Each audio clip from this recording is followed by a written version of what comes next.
प्रिय भक्तों, कुबेर मंत्र साधना करने से व्यक्ति को धन, वैभव और सुख संपत्ति की प्राप्ति होती है।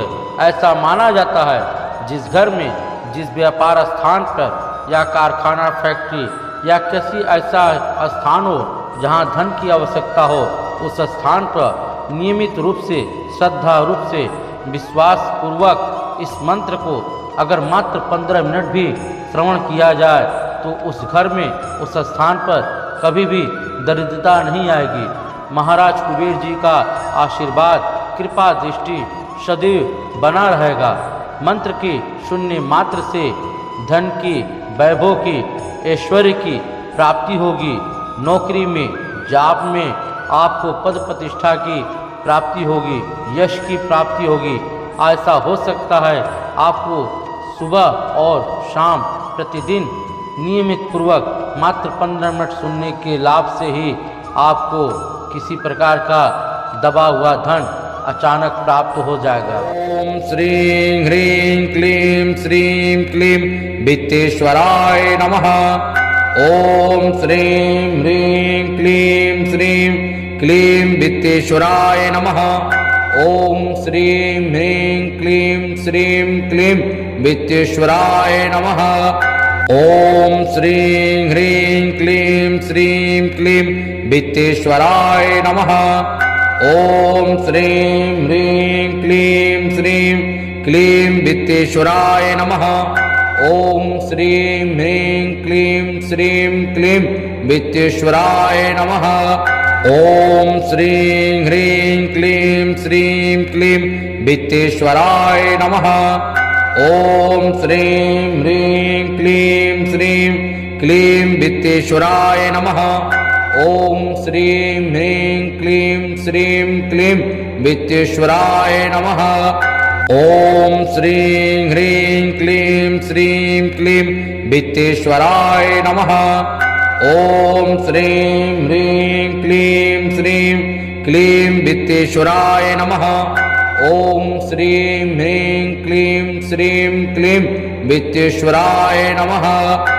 ओम श्रीं ह्रीं क्लीं श्रीं क्लीं वित्तेश्वराय नमः।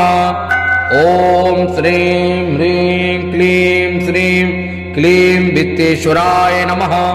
ओम श्रीं ह्रीं क्लीं श्रीं क्लीं वित्तेश्वराय नमः।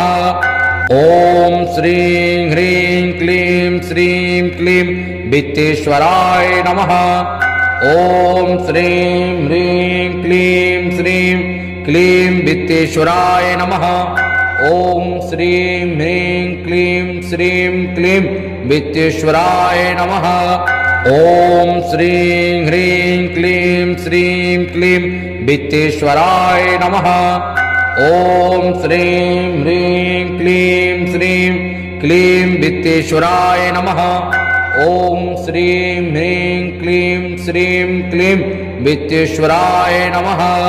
ओम श्रीं ह्रीं क्लीं श्रीं क्लीं वित्तेश्वराय नमः। ओम श्रीं ह्रीं क्लीं श्रीं क्लीं वित्तेश्वराय नमः। ओम श्रीं ह्रीं क्लीं श्रीं क्लीं वित्तेश्वराय नमः। ओम श्रीं ह्रीं क्लीं श्रीं क्लीं वित्तेश्वराय नमः। ओम श्रीं ह्रीं क्लीं श्रीं क्लीं वित्तेश्वराय नमः। ओम श्रीं ह्रीं क्लीं श्रीं क्लीं वित्तेश्वराय नमः। ओम श्रीं ह्रीं क्लीं श्रीं क्लीं वित्तेश्वराय नमः। ओम श्रीं ह्रीं क्लीं श्रीं क्लीं वित्तेश्वराय नमः।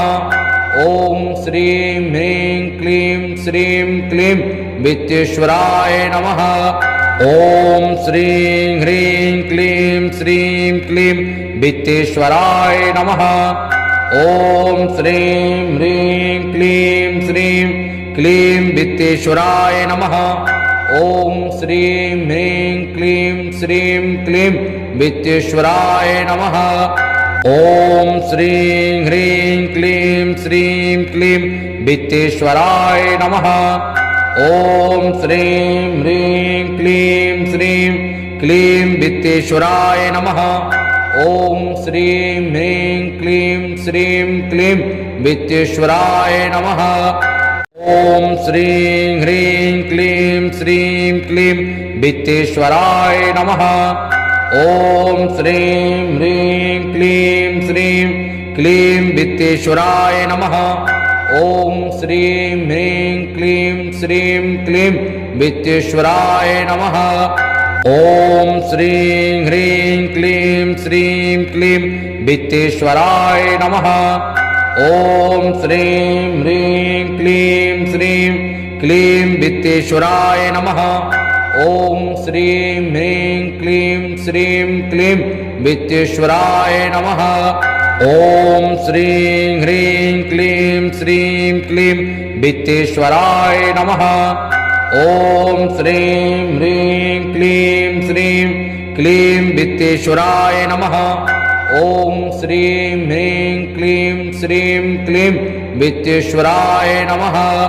ॐ श्रीं ह्रीं क्लीं श्रीं क्लीं वित्तेश्वराय नमः। ॐ श्रीं ह्रीं क्लीं श्रीं क्लीं वित्तेश्वराय नमः। ॐ श्रीं ह्रीं क्लीं श्रीं क्लीं वित्तेश्वराय नमः। ॐ श्रीं ह्रीं क्लीं श्रीं क्लीं वित्तेश्वराय नमः। ॐ श्रीं ह्रीं क्लीं श्रीं क्लीं वित्तेश्वराय नमः। ॐ श्रीं ह्रीं क्लीं श्रीं क्लीं वित्तेश्वराय नमः।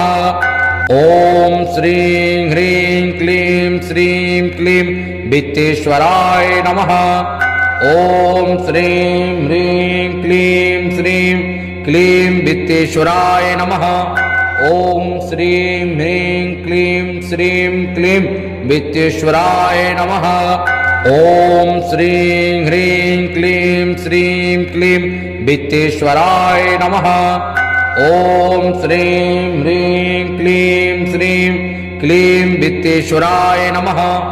ॐ श्रीं ह्रीं क्लीं श्रीं क्लीं वित्तेश्वराय नमः। ॐ श्रीं ह्रीं क्लीं श्रीं क्लीं वित्तेश्वराय नमः।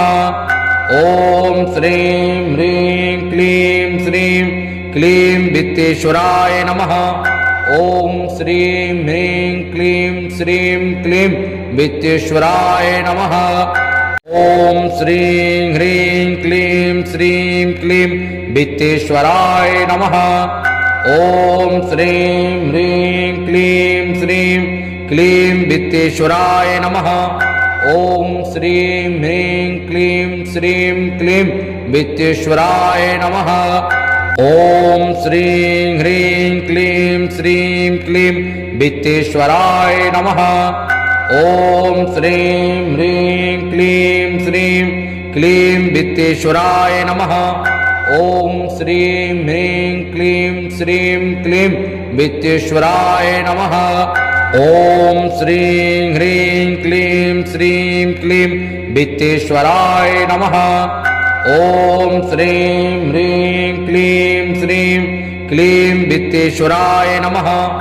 ॐ श्रीं ह्रीं क्लीं श्रीं क्लीं वित्तेश्वराय नमः। ॐ श्रीं ह्रीं क्लीं श्रीं क्लीं वित्तेश्वराय नमः। ॐ श्रीं ह्रीं क्लीं श्रीं क्लीं वित्तेश्वराय नमः। ॐ श्रीं ह्रीं क्लीं श्रीं क्लीं वित्तेश्वराय नमः।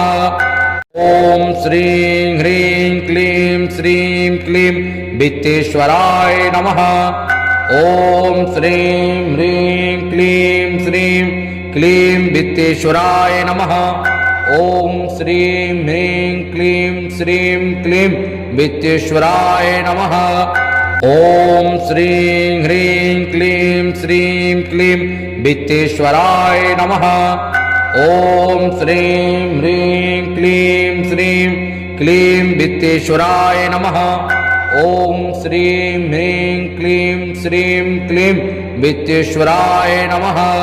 ॐ श्रीं ह्रीं क्लीं श्रीं क्लीं वित्तेश्वराय नमः। ॐ श्रीं ह्रीं क्लीं श्रीं क्लीं वित्तेश्वराय नमः। ॐ श्रीं ह्रीं क्लीं श्रीं क्लीं वित्तेश्वराय नमः। ॐ श्रीं ह्रीं क्लीं श्रीं क्लीं वित्तेश्वराय नमः। ॐ श्रीं ह्रीं क्लीं श्रीं क्लीं वित्तेश्वराय नमः। ॐ श्रीं ह्रीं क्लीं श्रीं क्लीं वित्तेश्वराय नमः। ॐ श्रीं ह्रीं क्लीं श्रीं क्लीं वित्तेश्वराय नमः। ॐ श्रीं ह्रीं क्लीं श्रीं क्लीं वित्तेश्वराय नमः। ॐ श्रीं ह्रीं क्लीं श्रीं क्लीं वित्तेश्वराय नमः। ॐ श्रीं ह्रीं क्लीं श्रीं क्लीं वित्तेश्वराय नमः। ॐ श्रीं ह्रीं क्लीं श्रीं क्लीं वित्तेश्वराय नमः। ॐ श्रीं ह्रीं क्लीं श्रीं क्लीं वित्तेश्वराय नमः। ॐ श्रीं ह्रीं क्लीं श्रीं क्लीं वित्तेश्वराय नमः। ॐ श्रीं ह्रीं क्लीं श्रीं क्लीं वित्तेश्वराय नमः। ॐ श्रीं ह्रीं क्लीं श्रीं क्लीं वित्तेश्वराय नमः। ॐ श्रीं ह्रीं क्लीं श्रीं क्लीं वित्तेश्वराय नमः। ॐ श्रीं ह्रीं क्लीं श्रीं क्लीं वित्तेश्वराय नमः। ॐ श्रीं ह्रीं क्लीं श्रीं क्लीं वित्तेश्वराय नमः। ॐ श्रीं ह्रीं क्लीं श्रीं क्लीं वित्तेश्वराय नमः। ॐ श्रीं ह्रीं क्लीं श्रीं क्लीं वित्तेश्वराय नमः। ॐ श्रीं ह्रीं क्लीं श्रीं क्लीं वित्तेश्वराय नमः। ॐ श्रीं ह्रीं क्लीं श्रीं क्लीं वित्तेश्वराय नमः। ॐ श्रीं ह्रीं क्लीं श्रीं क्लीं वित्तेश्वराय नमः। ॐ श्रीं ह्रीं क्लीं श्रीं क्लीं वित्तेश्वराय नमः। ॐ श्रीं ह्रीं क्लीं श्रीं क्लीं वित्तेश्वराय नमः। ॐ श्रीं ह्रीं क्लीं श्रीं क्लीं वित्तेश्वराय नमः। ॐ श्रीं ह्रीं क्लीं श्रीं क्लीं वित्तेश्वराय नमः। ॐ श्रीं ह्रीं क्लीं श्रीं क्लीं वित्तेश्वराय नमः। ॐ श्रीं ह्रीं क्लीं श्रीं क्लीं वित्तेश्वराय नमः। ॐ श्रीं ह्रीं क्लीं श्रीं क्लीं वित्तेश्वराय नमः।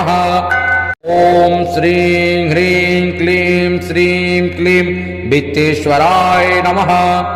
ॐ श्रीं ह्रीं क्लीं श्रीं क्लीं वित्तेश्वराय नमः। ॐ श्रीं ह्रीं क्लीं श्रीं क्लीं वित्तेश्वराय नमः। ॐ श्रीं ह्रीं क्लीं श्रीं क्लीं वित्तेश्वराय नमः। ॐ श्रीं ह्रीं क्लीं श्रीं क्लीं वित्तेश्वराय नमः। ॐ श्रीं ह्रीं क्लीं श्रीं क्लीं वित्तेश्वराय नमः। ॐ श्रीं ह्रीं क्लीं श्रीं क्लीं वित्तेश्वराय नमः। ॐ श्रीं ह्रीं क्लीं श्रीं क्लीं वित्तेश्वराय नमः। ॐ श्रीं ह्रीं क्लीं श्रीं क्लीं वित्तेश्वराय नमः। ॐ श्रीं ह्रीं क्लीं श्रीं क्लीं वित्तेश्वराय नमः। ॐ श्रीं ह्रीं क्लीं श्रीं क्लीं वित्तेश्वराय नमः। ॐ श्रीं ह्रीं क्लीं श्रीं क्लीं वित्तेश्वराय नमः। ॐ श्रीं ह्रीं क्लीं श्रीं क्लीं वित्तेश्वराय नमः। ॐ श्रीं ह्रीं क्लीं श्रीं क्लीं वित्तेश्वराय नमः। ॐ श्रीं ह्रीं क्लीं श्रीं क्लीं वित्तेश्वराय नमः। ॐ श्रीं ह्रीं क्लीं श्रीं क्लीं वित्तेश्वराय नमः। ॐ श्रीं ह्रीं क्लीं श्रीं क्लीं वित्तेश्वराय नमः। ॐ श्रीं ह्रीं क्लीं श्रीं क्लीं वित्तेश्वराय नमः। ॐ श्रीं ह्रीं क्लीं श्रीं क्लीं वित्तेश्वराय नमः। ॐ श्रीं ह्रीं क्लीं श्रीं क्लीं वित्तेश्वराय नमः। ॐ श्रीं ह्रीं क्लीं श्रीं क्लीं वित्तेश्वराय नमः। ॐ श्रीं ह्रीं क्लीं श्रीं क्लीं वित्तेश्वराय नमः। ॐ श्रीं ह्रीं क्लीं श्रीं क्लीं वित्तेश्वराय नमः। ॐ श्रीं ह्रीं क्लीं श्रीं क्लीं वित्तेश्वराय नमः। ॐ श्रीं ह्रीं क्लीं श्रीं क्लीं वित्तेश्वराय नमः। ॐ श्रीं ह्रीं क्लीं श्रीं क्लीं वित्तेश्वराय नमः। ॐ श्रीं ह्रीं क्लीं श्रीं क्लीं वित्तेश्वराय नमः। ॐ श्रीं ह्रीं क्लीं श्रीं क्लीं वित्तेश्वराय नमः। ॐ श्रीं ह्रीं क्लीं श्रीं क्लीं वित्तेश्वराय नमः। ॐ श्रीं ह्रीं क्लीं श्रीं क्लीं वित्तेश्वराय नमः। ॐ श्रीं ह्रीं क्लीं श्रीं क्लीं वित्तेश्वराय नमः। ॐ श्रीं ह्रीं क्लीं श्रीं क्लीं वित्तेश्वराय नमः।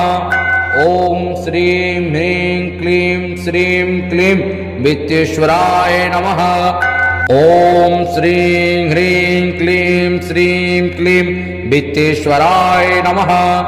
ॐ श्रीं ह्रीं क्लीं श्रीं क्लीं वित्तेश्वराय नमः। ॐ श्रीं ह्रीं क्लीं श्रीं क्लीं वित्तेश्वराय नमः। ॐ श्रीं ह्रीं क्लीं श्रीं क्लीं वित्तेश्वराय नमः। ॐ श्रीं ह्रीं क्लीं श्रीं क्लीं वित्तेश्वराय नमः। ॐ श्रीं ह्रीं क्लीं श्रीं क्लीं वित्तेश्वराय नमः। ॐ श्रीं ह्रीं क्लीं श्रीं क्लीं वित्तेश्वराय नमः। ॐ श्रीं ह्रीं क्लीं श्रीं क्लीं वित्तेश्वराय नमः। ॐ श्रीं ह्रीं क्लीं श्रीं क्लीं वित्तेश्वराय नमः। ॐ श्रीं ह्रीं क्लीं श्रीं क्लीं वित्तेश्वराय नमः। ॐ श्रीं ह्रीं क्लीं श्रीं क्लीं वित्तेश्वराय नमः। ॐ श्रीं ह्रीं क्लीं श्रीं क्लीं वित्तेश्वराय नमः। ॐ श्रीं ह्रीं क्लीं श्रीं क्लीं वित्तेश्वराय नमः।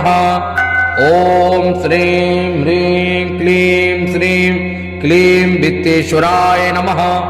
ॐ श्रीं ह्रीं क्लीं श्रीं क्लीं वित्तेश्वराय नमः। ॐ श्रीं ह्रीं क्लीं श्रीं क्लीं वित्तेश्वराय नमः। ॐ श्रीं ह्रीं क्लीं श्रीं क्लीं वित्तेश्वराय नमः। ॐ श्रीं ह्रीं क्लीं श्रीं क्लीं वित्तेश्वराय नमः। ॐ श्रीं ह्रीं क्लीं श्रीं क्लीं वित्तेश्वराय नमः। ॐ श्रीं ह्रीं क्लीं श्रीं क्लीं वित्तेश्वराय नमः। ॐ श्रीं ह्रीं क्लीं श्रीं क्लीं वित्तेश्वराय नमः। ॐ श्रीं ह्रीं क्लीं श्रीं क्लीं वित्तेश्वराय नमः। ॐ श्रीं ह्रीं क्लीं श्रीं क्लीं वित्तेश्वराय नमः। ॐ श्रीं ह्रीं क्लीं श्रीं क्लीं वित्तेश्वराय नमः। ॐ श्रीं ह्रीं क्लीं श्रीं क्लीं वित्तेश्वराय नमः। ॐ श्रीं ह्रीं क्लीं श्रीं क्लीं वित्तेश्वराय नमः। ॐ श्रीं ह्रीं क्लीं श्रीं क्लीं वित्तेश्वराय नमः। ॐ श्रीं ह्रीं क्लीं श्रीं क्लीं वित्तेश्वराय नमः। ॐ श्रीं ह्रीं क्लीं श्रीं क्लीं वित्तेश्वराय नमः। ॐ श्रीं ह्रीं क्लीं श्रीं क्लीं वित्तेश्वराय नमः। ॐ श्रीं ह्रीं क्लीं श्रीं क्लीं वित्तेश्वराय नमः। ॐ श्रीं ह्रीं क्लीं श्रीं क्लीं वित्तेश्वराय नमः। ॐ श्रीं ह्रीं क्लीं श्रीं क्लीं वित्तेश्वराय नमः। ॐ श्रीं ह्रीं क्लीं श्रीं क्लीं वित्तेश्वराय नमः। ॐ श्रीं ह्रीं क्लीं श्रीं क्लीं वित्तेश्वराय नमः। ॐ श्रीं ह्रीं क्लीं श्रीं क्लीं वित्तेश्वराय नमः। ॐ श्रीं ह्रीं क्लीं श्रीं क्लीं वित्तेश्वराय नमः। ॐ श्रीं ह्रीं क्लीं श्रीं क्लीं वित्तेश्वराय नमः। ॐ श्रीं ह्रीं क्लीं श्रीं क्लीं वित्तेश्वराय नमः। ॐ श्रीं ह्रीं क्लीं श्रीं क्लीं वित्तेश्वराय नमः। ॐ श्रीं ह्रीं क्लीं श्रीं क्लीं वित्तेश्वराय नमः। ॐ श्रीं ह्रीं क्लीं श्रीं क्लीं वित्तेश्वराय नमः। ॐ श्रीं ह्रीं क्लीं श्रीं क्लीं वित्तेश्वराय नमः। ॐ श्रीं ह्रीं क्लीं श्रीं क्लीं वित्तेश्वराय नमः। ॐ श्रीं ह्रीं क्लीं श्रीं क्लीं वित्तेश्वराय नमः। ॐ श्रीं ह्रीं क्लीं श्रीं क्लीं वित्तेश्वराय नमः। ॐ श्रीं ह्रीं क्लीं श्रीं क्लीं वित्तेश्वराय नमः। ॐ श्रीं ह्रीं क्लीं श्रीं क्लीं वित्तेश्वराय नमः। ॐ श्रीं ह्रीं क्लीं श्रीं क्लीं वित्तेश्वराय नमः। ॐ श्रीं ह्रीं क्लीं श्रीं क्लीं वित्तेश्वराय नमः। ॐ श्रीं ह्रीं क्लीं श्रीं क्लीं वित्तेश्वराय नमः। ॐ श्रीं ह्रीं क्लीं श्रीं क्लीं वित्तेश्वराय नमः।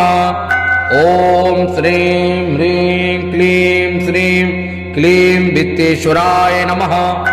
ॐ श्रीं ह्रीं क्लीं श्रीं क्लीं वित्तेश्वराय नमः। ॐ श्रीं ह्रीं क्लीं श्रीं क्लीं वित्तेश्वराय नमः। ॐ श्रीं ह्रीं क्लीं श्रीं क्लीं वित्तेश्वराय नमः। ॐ श्रीं ह्रीं क्लीं श्रीं क्लीं वित्तेश्वराय नमः। ॐ श्रीं ह्रीं क्लीं श्रीं क्लीं वित्तेश्वराय नमः। ॐ श्रीं ह्रीं क्लीं श्रीं क्लीं वित्तेश्वराय नमः। ॐ श्रीं ह्रीं क्लीं श्रीं क्लीं वित्तेश्वराय नमः। ॐ श्रीं ह्रीं क्लीं श्रीं क्लीं वित्तेश्वराय नमः। ॐ श्रीं ह्रीं क्लीं श्रीं क्लीं वित्तेश्वराय नमः। ॐ श्रीं ह्रीं क्लीं श्रीं क्लीं वित्तेश्वराय नमः। ॐ श्रीं ह्रीं क्लीं श्रीं क्लीं वित्तेश्वराय नमः। ॐ श्रीं ह्रीं क्लीं श्रीं क्लीं वित्तेश्वराय नमः। ॐ श्रीं ह्रीं क्लीं श्रीं क्लीं वित्तेश्वराय नमः। ॐ श्रीं ह्रीं क्लीं श्रीं क्लीं वित्तेश्वराय नमः। ॐ श्रीं ह्रीं क्लीं श्रीं क्लीं वित्तेश्वराय नमः। ॐ श्रीं ह्रीं क्लीं श्रीं क्लीं वित्तेश्वराय नमः। ॐ श्रीं ह्रीं क्लीं श्रीं क्लीं वित्तेश्वराय नमः। ॐ श्रीं ह्रीं क्लीं श्रीं क्लीं वित्तेश्वराय नमः। ॐ श्रीं ह्रीं क्लीं श्रीं क्लीं वित्तेश्वराय नमः। ॐ श्रीं ह्रीं क्लीं श्रीं क्लीं वित्तेश्वराय नमः। ॐ श्रीं ह्रीं क्लीं श्रीं क्लीं वित्तेश्वराय नमः। ॐ श्रीं ह्रीं क्लीं श्रीं क्लीं वित्तेश्वराय नमः। ॐ श्रीं ह्रीं क्लीं श्रीं क्लीं वित्तेश्वराय नमः। ॐ श्रीं ह्रीं क्लीं श्रीं क्लीं वित्तेश्वराय नमः। ॐ श्रीं ह्रीं क्लीं श्रीं क्लीं वित्तेश्वराय नमः। ॐ श्रीं ह्रीं क्लीं श्रीं क्लीं वित्तेश्वराय नमः। ॐ श्रीं ह्रीं क्लीं श्रीं क्लीं वित्तेश्वराय नमः। ॐ श्रीं ह्रीं क्लीं श्रीं क्लीं वित्तेश्वराय नमः। ॐ श्रीं ह्रीं क्लीं श्रीं क्लीं वित्तेश्वराय नमः। ॐ श्रीं ह्रीं क्लीं श्रीं क्लीं वित्तेश्वराय नमः। ॐ श्रीं ह्रीं क्लीं श्रीं क्लीं वित्तेश्वराय नमः। ॐ श्रीं ह्रीं क्लीं श्रीं क्लीं वित्तेश्वराय नमः। ॐ श्रीं ह्रीं क्लीं श्रीं क्लीं वित्तेश्वराय नमः। ॐ श्रीं ह्रीं क्लीं श्रीं क्लीं वित्तेश्वराय नमः। ॐ श्रीं ह्रीं क्लीं श्रीं क्लीं वित्तेश्वराय नमः।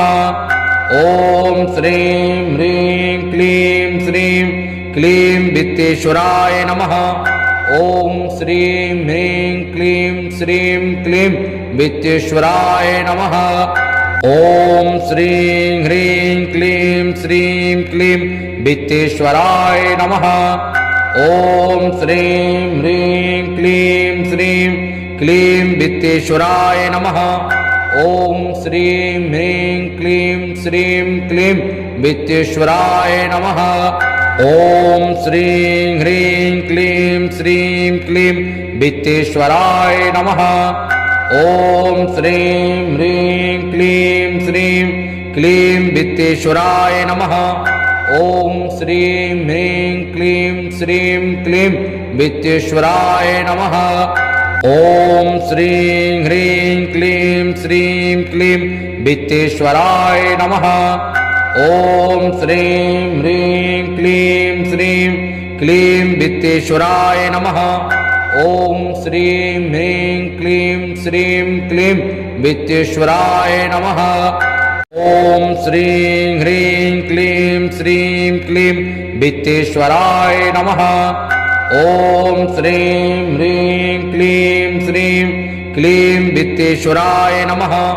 ॐ श्रीं ह्रीं क्लीं श्रीं क्लीं वित्तेश्वराय नमः। ॐ श्रीं ह्रीं क्लीं श्रीं क्लीं वित्तेश्वराय नमः। ॐ श्रीं ह्रीं क्लीं श्रीं क्लीं वित्तेश्वराय नमः। ॐ श्रीं ह्रीं क्लीं श्रीं क्लीं वित्तेश्वराय नमः। ॐ श्रीं ह्रीं क्लीं श्रीं क्लीं वित्तेश्वराय नमः। ॐ श्रीं ह्रीं क्लीं श्रीं क्लीं वित्तेश्वराय नमः। ॐ श्रीं ह्रीं क्लीं श्रीं क्लीं वित्तेश्वराय नमः। ॐ श्रीं ह्रीं क्लीं श्रीं क्लीं वित्तेश्वराय नमः। ॐ श्रीं ह्रीं क्लीं श्रीं क्लीं वित्तेश्वराय नमः। ॐ श्रीं ह्रीं क्लीं श्रीं क्लीं वित्तेश्वराय नमः। ॐ श्रीं ह्रीं क्लीं श्रीं क्लीं वित्तेश्वराय नमः। ॐ श्रीं ह्रीं क्लीं श्रीं क्लीं वित्तेश्वराय नमः। ॐ श्रीं ह्रीं क्लीं श्रीं क्लीं वित्तेश्वराय नमः। ॐ श्रीं ह्रीं क्लीं श्रीं क्लीं वित्तेश्वराय नमः। ॐ श्रीं ह्रीं क्लीं श्रीं क्लीं वित्तेश्वराय नमः। ॐ श्रीं ह्रीं क्लीं श्रीं क्लीं वित्तेश्वराय नमः। ॐ श्रीं ह्रीं क्लीं श्रीं क्लीं वित्तेश्वराय नमः। ॐ श्रीं ह्रीं क्लीं श्रीं क्लीं वित्तेश्वराय नमः। ॐ श्रीं ह्रीं क्लीं श्रीं क्लीं वित्तेश्वराय नमः। ॐ श्रीं ह्रीं क्लीं श्रीं क्लीं वित्तेश्वराय नमः। ॐ श्रीं ह्रीं क्लीं श्रीं क्लीं वित्तेश्वराय नमः। ॐ श्रीं ह्रीं क्लीं श्रीं क्लीं वित्तेश्वराय नमः। ॐ श्रीं ह्रीं क्लीं श्रीं क्लीं वित्तेश्वराय नमः। ॐ श्रीं ह्रीं क्लीं श्रीं क्लीं वित्तेश्वराय नमः। ॐ श्रीं ह्रीं क्लीं श्रीं क्लीं वित्तेश्वराय नमः। ॐ श्रीं ह्रीं क्लीं श्रीं क्लीं वित्तेश्वराय नमः। ॐ श्रीं ह्रीं क्लीं श्रीं क्लीं वित्तेश्वराय नमः। ॐ श्रीं ह्रीं क्लीं श्रीं क्लीं वित्तेश्वराय नमः। ॐ श्रीं ह्रीं क्लीं श्रीं क्लीं वित्तेश्वराय नमः। ॐ श्रीं ह्रीं क्लीं श्रीं क्लीं वित्तेश्वराय नमः। ॐ श्रीं ह्रीं क्लीं श्रीं क्लीं वित्तेश्वराय नमः। ॐ श्रीं ह्रीं क्लीं श्रीं क्लीं वित्तेश्वराय नमः। ॐ श्रीं ह्रीं क्लीं श्रीं क्लीं वित्तेश्वराय नमः। ॐ श्रीं ह्रीं क्लीं श्रीं क्लीं वित्तेश्वराय नमः। ॐ श्रीं ह्रीं क्लीं श्रीं क्लीं वित्तेश्वराय नमः। ॐ श्रीं ह्रीं क्लीं श्रीं क्लीं वित्तेश्वराय नमः। ॐ श्रीं ह्रीं क्लीं श्रीं क्लीं वित्तेश्वराय नमः। ॐ श्रीं ह्रीं क्लीं श्रीं क्लीं वित्तेश्वराय नमः। ॐ श्रीं ह्रीं क्लीं श्रीं क्लीं वित्तेश्वराय नमः। ॐ श्रीं ह्रीं क्लीं श्रीं क्लीं वित्तेश्वराय नमः। ॐ श्रीं ह्रीं क्लीं श्रीं क्लीं वित्तेश्वराय नमः।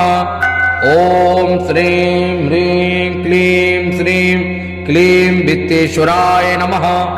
ॐ श्रीं ह्रीं क्लीं श्रीं क्लीं वित्तेश्वराय नमः। ॐ श्रीं ह्रीं क्लीं श्रीं क्लीं वित्तेश्वराय नमः। ॐ श्रीं ह्रीं क्लीं श्रीं क्लीं वित्तेश्वराय नमः। ॐ श्रीं ह्रीं क्लीं श्रीं क्लीं वित्तेश्वराय नमः। ॐ श्रीं ह्रीं क्लीं श्रीं क्लीं वित्तेश्वराय नमः। ॐ श्रीं ह्रीं क्लीं श्रीं क्लीं वित्तेश्वराय नमः। ॐ श्रीं ह्रीं क्लीं श्रीं क्लीं वित्तेश्वराय नमः। ॐ श्रीं ह्रीं क्लीं श्रीं क्लीं वित्तेश्वराय नमः। ॐ श्रीं ह्रीं क्लीं श्रीं क्लीं वित्तेश्वराय नमः। ॐ श्रीं ह्रीं क्लीं श्रीं क्लीं वित्तेश्वराय नमः। ॐ श्रीं ह्रीं क्लीं श्रीं क्लीं वित्तेश्वराय नमः। ॐ श्रीं ह्रीं क्लीं श्रीं क्लीं वित्तेश्वराय नमः। ॐ श्रीं ह्रीं क्लीं श्रीं क्लीं वित्तेश्वराय नमः। ॐ श्रीं ह्रीं क्लीं श्रीं क्लीं वित्तेश्वराय नमः। ॐ श्रीं ह्रीं क्लीं श्रीं क्लीं वित्तेश्वराय नमः। ॐ श्रीं ह्रीं क्लीं श्रीं क्लीं वित्तेश्वराय नमः। ॐ श्रीं ह्रीं क्लीं श्रीं क्लीं वित्तेश्वराय नमः। ॐ श्रीं ह्रीं क्लीं श्रीं क्लीं वित्तेश्वराय नमः। ॐ श्रीं ह्रीं क्लीं श्रीं क्लीं वित्तेश्वराय नमः। ॐ श्रीं ह्रीं क्लीं श्रीं क्लीं वित्तेश्वराय नमः। ॐ श्रीं ह्रीं क्लीं श्रीं क्लीं वित्तेश्वराय नमः। ॐ श्रीं ह्रीं क्लीं श्रीं क्लीं वित्तेश्वराय नमः। ॐ श्रीं ह्रीं क्लीं श्रीं क्लीं वित्तेश्वराय नमः। ॐ श्रीं ह्रीं क्लीं श्रीं क्लीं वित्तेश्वराय नमः। ॐ श्रीं ह्रीं क्लीं श्रीं क्लीं वित्तेश्वराय नमः। ॐ श्रीं ह्रीं क्लीं श्रीं क्लीं वित्तेश्वराय नमः। ॐ श्रीं ह्रीं क्लीं श्रीं क्लीं वित्तेश्वराय नमः। ॐ श्रीं ह्रीं क्लीं श्रीं क्लीं वित्तेश्वराय नमः। ॐ श्रीं ह्रीं क्लीं श्रीं क्लीं वित्तेश्वराय नमः। ॐ श्रीं ह्रीं क्लीं श्रीं क्लीं वित्तेश्वराय नमः। ॐ श्रीं ह्रीं क्लीं श्रीं क्लीं वित्तेश्वराय नमः। ॐ श्रीं ह्रीं क्लीं श्रीं क्लीं वित्तेश्वराय नमः। ॐ श्रीं ह्रीं क्लीं श्रीं क्लीं वित्तेश्वराय नमः। ॐ श्रीं ह्रीं क्लीं श्रीं क्लीं वित्तेश्वराय नमः। ॐ श्रीं ह्रीं क्लीं श्रीं क्लीं वित्तेश्वराय नमः। ॐ श्रीं ह्रीं क्लीं श्रीं क्लीं वित्तेश्वराय नमः। ॐ श्रीं ह्रीं क्लीं श्रीं क्लीं वित्तेश्वराय नमः। ॐ श्रीं ह्रीं क्लीं श्रीं क्लीं वित्तेश्वराय नमः।